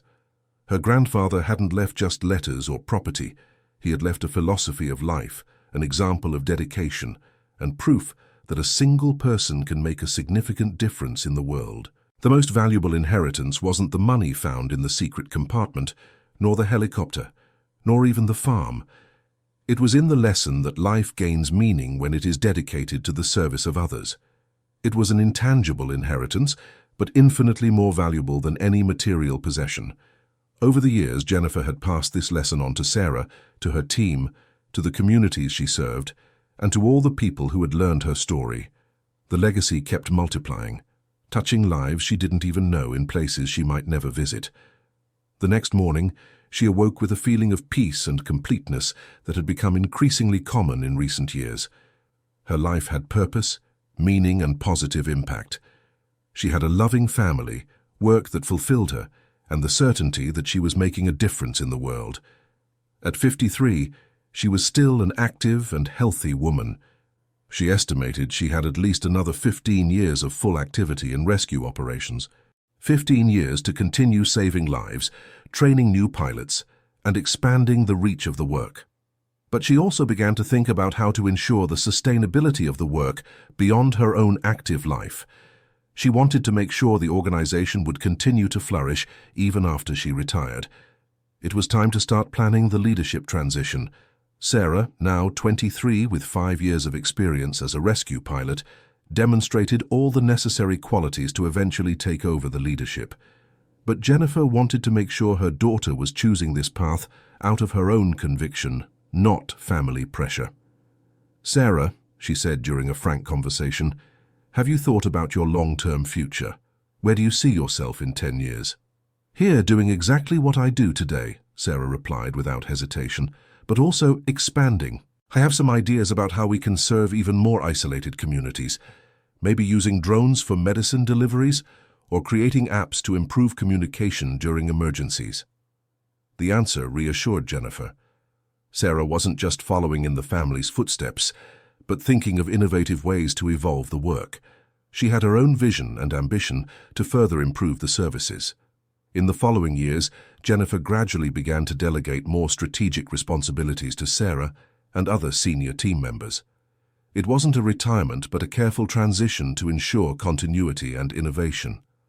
At 55, she still piloted missions regularly, but spent more time on planning activities, fundraising, and external representation for the organization. It was a different but equally satisfying phase of her career. During a particularly complex mission, the rescue of a family isolated by a sudden flood, Jennifer and Sarah piloted together for the first time in a real emergency situation. They worked in perfect sync, each anticipating the other's moves. "It was like flying with Grandfather Howard," said George, who had accompanied the mission as an observer. "You have the same intuition, the same calm under pressure, and the same dedication. The family DNA really manifests itself in the air." The observation moved them both. It was confirmation that the legacy was being properly preserved and evolved. It wasn't just about maintaining traditions, but about honoring values while adapting to new times. At 60, 3 decades after discovering her grandfather's letters, Jennifer made the decision to officially retire from active operations. Not for lack of ability or energy, but because she wanted to dedicate her golden years to other forms of contribution. The retirement ceremony was held at the farm, the same location where her 25-year service celebration had taken place. Thousands of people attended again, now including a new generation of children who knew Jennifer only through stories, but respected her as a living legend. Sarah, now 38 with 15 years of rescue mission experience, officially assumed leadership of the organization. In her first speech as director, she paid tribute to her mother and great-grandfather, but also made her vision for the future clear. "We will honor the legacy we have received, but we will not be limited by it," said Sarah. "Technology and the needs of communities have evolved. Our work must also evolve. In the next 10 years, I want us to be a reference not only in aerial rescues, but in sustainable, preventive rural health." Jennifer was proud of the maturity and vision her daughter demonstrated. It was exactly the kind of evolution the work needed to remain relevant and impactful in the coming decades. During her retirement, Jennifer dedicated herself to writing a second book, this time focused on the leadership and management lessons of humanitarian organizations she had learned over the years. She also began giving lectures at universities on purpose-driven careers and life transitions. Her free time was divided between the farm, trips to visit similar operations in other countries, and moments with family. Brian, now retired from his active veterinary work, became her travel and adventure companion. At 65, Jennifer became a grandmother for the first time when Sarah gave birth to a girl whom they named Harriet in honor of her great-grandfather. Holding her granddaughter in her arms brought an indescribable emotion and the prospect of a new chapter in her life. "I will tell her all the stories about great-great-grandfather Howard," said Jennifer, rocking the baby, "and about how a box of letters can change someone's life when found at the right time." Harriet grew up hearing these stories and being immersed in the family culture of service and purpose. At 5 years old, she already showed the same fascination with aviation that had marked Jennifer and Sarah at the same age. At 70, Jennifer experienced a moment of profound fulfillment as she watched Sarah train Harriet, now 15, in the fundamentals of aviation. It was the fourth generation of the family preparing to potentially continue the legacy started by grandfather Howard. "Grandma," asked Harriet after a theory lesson, "do you think I will also find special letters when I'm older?" "Perhaps you won't need to find letters," replied Jennifer. "Perhaps you are the person who will leave letters or special messages for future generations. Each person has a different way of making a difference in the world." The conversation made her reflect on the cycles of life and how what began as an accidental discovery had transformed into a conscious family tradition. Each generation was actively choosing to continue and evolve the legacy of service. At 75, 45 years after discovering the letters, Jennifer was honored with the creation of the Howard Mitchell Institute of Humanitarian Aviation, a formal school for training pilots specialized in rescue missions and assistance to isolated communities. The school was established on the very farm, on the land she had sold decades before to Christopher, who kindly donated the area back to the family for this purpose. It was the fulfillment of a dream she never knew she had, to institutionalize and formally perpetuate the knowledge accumulated over decades. "I never imagined a small farm would become an internationally known center of excellence," said Jennifer during the Institute's inauguration. "But perhaps this was always the plan. Perhaps Grandfather Howard saw a potential that none of us could see." Sarah, now director of both the rescue operation and the Institute, had managed to create a perfect synthesis between tradition and innovation. Students learned not only flight techniques and emergency procedures, but also about the humanitarian philosophy that motivated the work. Harriet, at 20 years old, was among the first formal students of the Institute. She had chosen to study medicine to complement her aviation skills, dreaming of becoming both a doctor and a pilot simultaneously. "I want to be able to not only transport patients but also treat them during the flight," explained Harriet. "I think it's the next natural evolution of the family's work." At 80 years old, Jennifer was still lucid and active, although she had significantly reduced her public activities. She spent most of her time at the farm, enjoying the company of family and watching the work continue to thrive under Sarah's leadership. One day, while organizing personal files, she found the original letter she had written for Sarah when her daughter was 8 years old. She decided to deliver it personally, even though Sarah was long past the age for which it was written. "I wrote this 32 years ago," said Jennifer, handing the letter to her daughter. "You already know everything written here, "But I thought you should have the physical document." Sarah read the letter with tears in her eyes. Even as a mature and experienced adult, she was moved by the wisdom and love expressed in the words her mother had written decades before. "Thank you for raising me with these values," said Sarah, hugging her mother. "And thank you for having the courage to follow those letters from Grandpa. If you hadn't done that, my life would be completely different." "All our lives would be different," observed Jennifer. "It's impressive to think how one decision can impact so many people over such a long time." That night, alone in her room, Jennifer reflected on the extraordinary journey she had lived. From an unsatisfied urban executive to an 80-year-old matriarch of a family dedicated to humanitarian service and founder of one of the country's largest air rescue operations. More important than that, she had found deep meaning in her life. Each day had been lived with purpose, each decision guided by solid values, each challenge faced with courage. She had no significant regrets. On her 81st birthday, Jennifer received a special visit. Timothy, now 46 years old and the public health director of his region, came personally to thank her once again for the impact she had had on his life and the life of his community. "Mrs. Jennifer," he said, "I wanted you to know that the 8-year-old boy who wrote a letter asking for help grew up and became a doctor because he was inspired by your example. Now I have 3 children, and they all know the story of the angel of the sky who saved our family." "And what have you taught them about that story?" asked Jennifer. "I've taught them that every person has the potential to make a difference in the world, but it takes courage to follow that potential. That sometimes the best paths in life are the ones that seem the most difficult at first." During her later years, Jennifer began writing her complete memoirs, not for publication, but to leave a detailed record for the future generations of the family. She wanted Harriet and her possible future grandchildren to know not only the achievements, but also the doubts, fears, and difficulties she had faced. "It's important that they understand that none of us is born knowing how to do the right thing," she wrote. "We are all afraid. We all make mistakes. We all doubt our abilities sometimes. What defines us is not the absence of these human weaknesses, but our ability to act with courage in spite of them." At 85, Jennifer had the satisfaction of seeing Harriet, now 25 and a qualified doctor, complete her first solo mission as a flight medic. It was the perfect combination of all the family skills accumulated over generations. "How do you feel after your first mission as a doctor and pilot?" Jennifer asked her granddaughter, repeating the family tradition of reflection after important milestones. "As if I've finally found my own unique way to contribute," Harriet replied.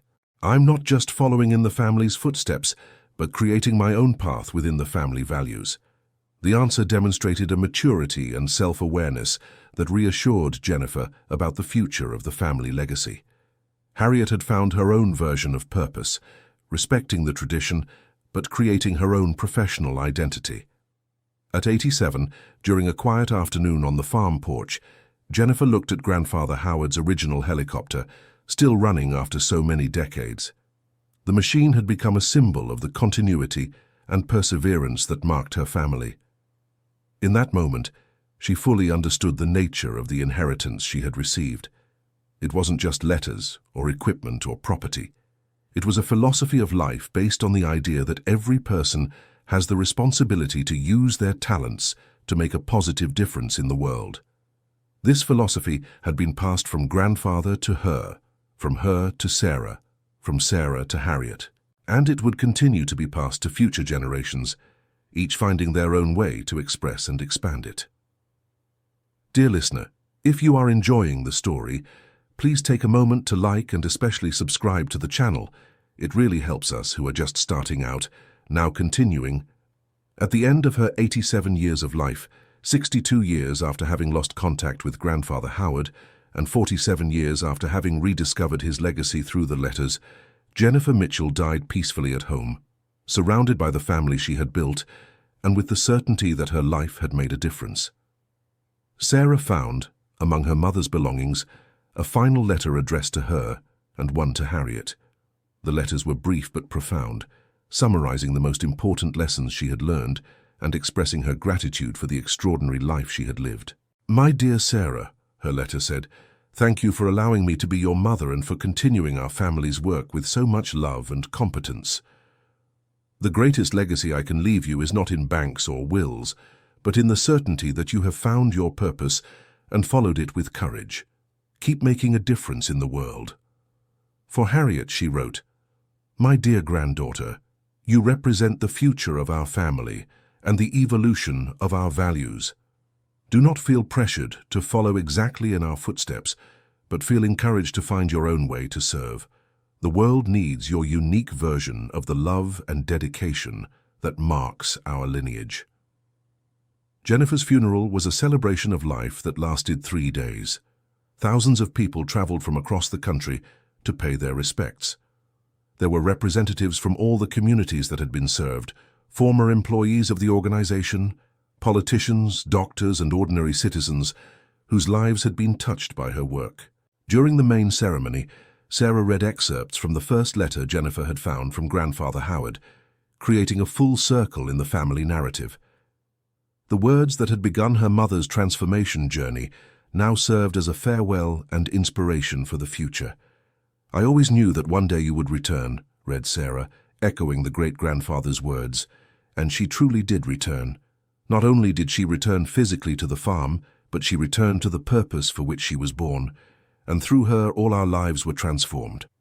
After the funeral, the family made the decision to turn the main farmhouse into a memorial and visitor center, keeping everything exactly as Jennifer had left it. Grandfather Howard's original helicopter was placed in a permanent exhibit, alongside the original letters and documents that told the family's story. Sarah officially assumed the role of family matriarch, a responsibility she accepted with humility and determination. Under her leadership, the organization continued to grow and evolve, always maintaining the core values of humanism and technical excellence. Harriet, now 25, began developing her own project within the organization, a telemedicine program that allowed remote medical consultations for isolated communities, using drones for medication delivery when helicopters were not necessary. "I'm creating this in honor of Grandma Jennifer," explained Harriet during the project presentation. "She always said we should use every tool available to help people. Technology is just the newest tool we have." The project was an immediate success, serving communities even more isolated than before that had no access to any kind of medical service. It was the next natural evolution of the work begun by Grandfather Howard more than 60 years prior. 5 years after Jennifer's death, the organization had served more than 100,000 people through rescue missions, telemedicine consultations, and educational programs. The Howard Mitchell Institute had trained more than 200 pilots specialized in humanitarian aviation who worked across the country. During a commemorative ceremony marking 5 years without Jennifer, Sarah gave an emotional speech about her mother's enduring legacy. "She always said, 'The most valuable legacies are not material,'" said Sarah. "They are the values, examples, and opportunities we create so that others may also find their purposes." Today, looking at everything that has been built, I can say she was right. In the audience, dozens of young people who had been inspired by Jennifer's story were present. Some had become pilots, others doctors, nurses, or educators. All shared the common goal of making a positive difference in their communities. Timothy, now 51, brought his own children to the ceremony. "I want you to know the story of the woman who saved our family," he said to them, "and I want you to understand that each one of you can also choose to make a difference in someone's life." Jennifer's story had become legendary in the region, but also a constant source of practical inspiration. It wasn't just a narrative of personal triumph, but a concrete example of how one person can create lasting, systemic change. 10 years after her death, the first official biography of Jennifer was published based on her personal memoirs, interviews with family and friends, and historical documents from the organization. The book became a national bestseller and was translated into several languages. The chosen title was "The Woman Who Flew Highest: How an Unexpected Inheritance Transformed Thousands of Lives." The cover showed a photo of Jennifer at 40, piloting her grandfather's original helicopter, with Sarah as co-pilot. The biography revealed details of Jennifer's private life that few knew. Her initial insecurities, the financial difficulties of the early years, moments of doubt about her decisions, and the constant pressure of honoring the family legacy while creating her own identity. She was an extraordinarily ordinary woman, wrote the biographer. She had no superpowers or special talents. What made her special was her willingness to act with courage when life challenged her to choose between security and meaning.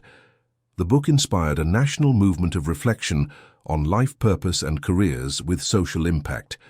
Universities began offering courses on humanitarian leadership based on Jennifer's methods and philosophy. 15 years after her death, Harriet, now 40 and a mother of 3, decided to write a letter to the grandmother she would never read it to, but wanted to record for her own children. "Dear Grandma Jennifer," she wrote, "your great-grandchildren are growing up hearing your stories and learning your values. The eldest, Howard, already shows an interest in aviation. The middle one, Helen, wants to be a doctor. The youngest, Brian, is still discovering his interests, but already shows compassion for others." The letter continued detailing how the family legacy was being preserved and evolved through the new generations, each finding unique ways to express the core values of service and humanism. "I want you to know that your life made a difference, not only for the people you saved directly, but for an entire family culture based on purpose," wrote Harriet. "Your great-grandchildren are growing up with the certainty that their lives must be dedicated to something greater than themselves." 20 years after Jennifer's death, in 2045, Sarah decided to retire at 73, passing the leadership of the organization to Harriet. The transition was smooth, as Harriet had prepared for decades for this moment. In her farewell speech, Sarah reflected on the 2 decades she had led the organization after her mother's death. "I learned that leading an organization based on family values means balancing tradition with innovation," she said. "We had to honor the legacy left by my mother and my grandfather, but also adapt our methods to the realities of each era." Under Harriet's leadership, the organization had ambitious plans for the future: expand to neighboring countries, develop new rescue technologies, and create a global knowledge exchange program for humanitarian work. On the 25th anniversary of Jennifer's death in 2050, a national exhibition about her life and legacy was organized. The exhibition traveled to 20 American cities and was visited by over 500,000 people. The centerpiece of the exhibition was an exact reproduction of Grandfather Howard's original helicopter, including the box of letters that had started the entire journey. Visitors could read copies of the original letters and understand how an accidental discovery had transformed into a national movement. During the exhibition opening, Harriet, now 50 years old, read excerpts from her grandmother's unpublished memoirs, sharing personal reflections that had never been made public before. She wrote, "Sometimes I wonder if Grandfather Howard really expected me to find those letters, or if it was just a happy coincidence. But after all these years, I believe the universe conspires for us to find our purposes when we are ready for them," read Harriet. The reflection resonated deeply with the audience, with many people recognizing similar moments in their own lives when accidental discoveries or casual encounters had changed their paths. During the 2050s, Jennifer's story was adapted for the screen in a national production that became one of the highest-grossing American films of the decade. The film focused not only on her achievements, but also on her internal struggles and the gradual process of personal transformation. The actress who played Jennifer spent months on the farm, living with Sarah and Harriet, to better understand the character's personality and mannerisms. The result was a performance considered very authentic by the family members. "Seeing my mother's story on screen was both moving and strange at the same time," Sarah commented after the premiere. "But I'm glad a new generation can learn her story and perhaps be inspired to seek their own purposes." The film was especially popular among college students facing decisions about career and life. Many reported that the story inspired them to consider professions with social impact instead of just focusing on financial stability. In the early 2060s, 70 years after the discovery of the letters, the organization founded by Jennifer had become one of the largest NGOs in the world, operating in 15 countries and maintaining a fleet of 100 helicopters and medical drones. Harriet, now 65 years old, had led a respectful international expansion, always maintaining the core values established by her grandmother. Each new country where the organization operated adapted the methods to local needs and cultures. Her children, now adults, had chosen diverse paths, but all connected to the family values. Howard had become an aeronautical engineer, developing technologies to improve rescue efficiency. Helen was a doctor specializing in tropical medicine, working in remote communities. Brian had chosen to be a teacher, educating young people about leadership and purpose. Each found their unique way to contribute, observed Harriet during an interview for a documentary about the family. We don't expect everyone to be pilots or doctors, but we hope everyone finds ways to make a positive difference in the world. In 2075, 100 years after Jennifer discovered Grandfather Howard's letters, a National Day of Reflection on Life Purpose was declared in her honor. Schools and universities across the country dedicated the day to discussions about how to find meaning and direction in life. Helen, now 60 years old and the eldest of the fourth generation, was invited to speak at the national event. In her speech, she reflected on what she had learned growing up in a family dedicated to service. My great-grandmother always said that we don't choose the circumstances we find in life, but we choose how to respond to them, said Helen. 100 years ago, she found a box of letters and chose to respond with courage. That choice changed not only her life, but the lives of millions of people. The speech was broadcast live and watched by more than 10 million people, many of whom later reported being inspired to re-evaluate their own priorities and life decisions. During the 2080s, discussions began about how to permanently preserve Jennifer's legacy and values for future generations. The original farm had become a pilgrimage site for people seeking inspiration and direction in their lives. It was decided to create a permanent foundation dedicated to promoting education on life purpose, humanitarian leadership, and courage for change. The foundation would be funded through a perpetual fund, ensuring the work would continue regardless of economic or political circumstances.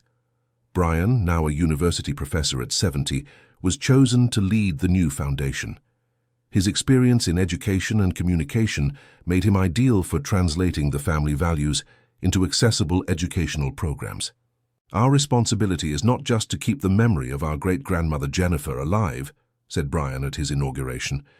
It is to ensure the lessons of her life continue to inspire and guide people on their own journeys of purpose discovery. In 2090, 115 years after the discovery of the letters, the sixth generation of the family was born. Jennifer's great-great-grandchildren grew up in a world where their ancestors' story was known internationally, yet remained relevant and inspiring to each new generation. Howard, now 80 years old and the family patriarch, wrote a letter to be opened by the great-great-grandchildren when they turned 18. Dear great-great-grandchildren, he wrote, you carry the name and values of an extraordinary woman who lived over a century ago, but do not carry this as a burden. Carry it as an inspiration to find your own ways to make a difference in the world. The letter went on to explain that each generation had found unique ways to express the family values, adapting to the challenges and opportunities of their respective times. What remains constant through the generations, wrote Howard, are not the specific professions or methods of work, but the commitment to dedicate our lives to something greater than ourselves. In the year 2100, 125 years after the discovery of the letters, a commemorative book was published telling the complete story of 6 generations of the Mitchell family and their cumulative impact on society. The book documented how one woman's decision to follow letters left by her grandfather had created a domino effect that influenced millions of lives over more than a century. It was a case study on how personal values can transform into lasting social change. The story of the Mitchell family, wrote the author, demonstrates that true legacies are not built through accumulated wealth or physical monuments, but through transmitted values and inspiring examples that motivate others to seek their best selves. Throughout this century-long journey, Grandfather Howard's original helicopter was preserved and kept operational as a symbol of the continuity and perseverance that marked the family. The machine became a historical relic, but also an active reminder of where it all began. The original letters were digitized and made available globally through an online platform that received millions of annual visits from people seeking inspiration for their own journeys of purpose discovery. The farm where it all began was transformed into a permanent educational campus, offering courses on humanitarian leadership, rescue aviation, and personal purpose development. Students from all over the world traveled there to learn not only professional techniques, but also life philosophies. By the end of the 21st century, 150 years after Jennifer was born, her story had become part of the national educational curriculum, taught as an example of how an ordinary person can create extraordinary change when guided by strong values and personal courage. Generations of children grew up knowing the legend of the angel of the sky, a woman who had abandoned a secure life to follow a higher calling, and in doing so, had inspired a service movement that continued for more than a century. The question, "What would Jennifer do?" became a common ethical test in difficult situations, helping people identify choices based on values rather than convenience or self-interest. During the 2120s, social researchers studied the Mitchell phenomenon as a rare example of how family values can perpetuate and evolve through multiple generations without losing their fundamental essence. The study concluded that the family's success in maintaining its values over time was due to three main factors: flexibility to adapt methods to contemporary circumstances, insistence on personal choice over family obligation, and a focus on universal principles rather than specific traditions. Each generation had the freedom to find its own expression of the family values, the researchers noted. This allowed for continuous evolution and relevance, avoiding the rigidity that kills many family legacies. In 2150, 200 years after the discovery of the letters, the family's eighth generation organized a global celebration to mark the date. Representatives from more than 50 countries participated, recognizing the international impact the work had achieved. During the celebration, an extraordinary discovery was revealed. A new letter from Grandfather Howard had been found in a secret compartment of the helicopter that had never been fully explored. The letter was sealed and addressed to my family of the future. "If you are reading this," the letter said, "it means the work I started small has become something much greater. I am writing this letter not knowing how many generations will read it, but hoping you find in it confirmation that you are on the right path." The letter continued with reflections on the nature of true legacies and timeless advice on how to maintain values in the face of the world's constant changes. "Always remember," Grandfather Howard wrote, "that the scale of the work matters less than the purity of the intention. If you are doing what you do out of genuine love for humanity, then you are honoring not only the memory of our family, but the best potential of human nature." The discovery of the letter after 2 centuries was seen as a sign that the family legacy still had relevance and purpose. The original patriarch's words resonated with the 8th generation as much as they had resonated with Jennifer 200 years earlier. At the end of 2150, as the celebrations concluded, the family made a collective decision to write their own letters for future generations, creating a tradition that would ensure continued guidance through the coming centuries. Each family member wrote reflections on the lessons learned, the challenges faced, and the dreams for the future. The letters were sealed in a new compartment of the original helicopter to be opened in 2250, 300 years after the initial discovery. "We are building a bridge between the past and the future," said Helen, now a centenarian and the last living person who had personally known Jennifer. "Just as great-great-grandfather Howard's letters guided our family for 2 centuries, our letters will guide the next generations." And so the story that began with a woman finding forgotten letters in an old helicopter continued to perpetuate itself, creating a family tradition of guidance and inspiration that transcended generations. Jennifer Mitchell's legacy was not only in the lives saved or the organizations created, but in the living proof that an ordinary person, when guided by strong values and the courage to act, can create ripples of positive change that propagate through the centuries. 250 years later, in 2250, when the 9th generation of the family opened the letters left by their ancestors, they found not only guidance for their own challenges, but the continuation of a conversation started centuries before about the meaning of purpose, service, and legacy. The tradition continued and would continue because some values are truly eternal and some stories deserve to be told forever. End of story. Now tell me what you thought of the story and where you are watching from. Leave in the comments your reflections on Jennifer's journey and how a simple discovery can transform not just one life, but generate a legacy that endures for generations. Do you also have special letters tucked away somewhere in your life waiting to be discovered? Share with us your own stories of overcoming and purpose. Thank you so much for following this narrative to the end.